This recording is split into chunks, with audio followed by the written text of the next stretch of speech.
आपल्यासोबत सामाजिक कार्यकर्ते अंजलीताई दमाने या फोनलाईन वरून जोडलेले आहेत। अंजलीताई, अतिशय मन हे सुन्न करणारी ही घटना आपण पाहतोय। मालेगाव तालुक्यातील आहे। 3 वर्षाच्या मुलीवर लैंगिक अत्याचार झालाय।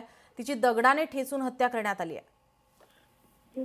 मन सुन्न काय म्हणजे काय बोलावं ते सुचत नाहीये मला, मी आता ऐकल्याबरोबर।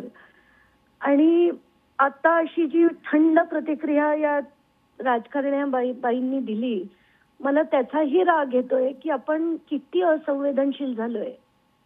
एक लहान चिमुकल्या 3 वर्षाच्या मुलीवर व्हावं आणि बापरे, म्हणजे मला काही बोलवत पण नाहीये, काहीच बोलवत नाहीये की आपण काय करतोय। माझ्याकडे खरंच शब्द नाहीयेत की आपण काय मागणी करणार, काय कोणाला सांगणार।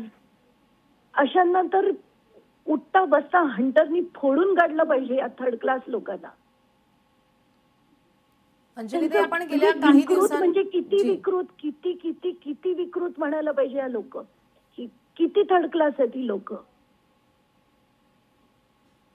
गेल्या काही दिवसांपासून अशा अनेक घटना वारंवार घडताना आपल्याला पाहायला मिळतात अंजलीताई।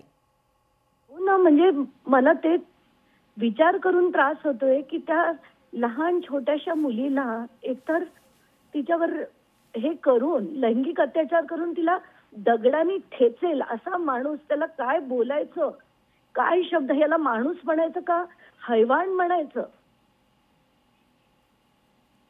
माझ्याकडे शब्द नाही आहेत काही बोलायला, याच्यावर मी नाही बोलू शकणार। जी, धन्यवाद अंजलीताई आपण दिलेल्या प्रतिक्रियेसाठी। लोकशाही मराठी ऐका, पहा, जागरूक रहा।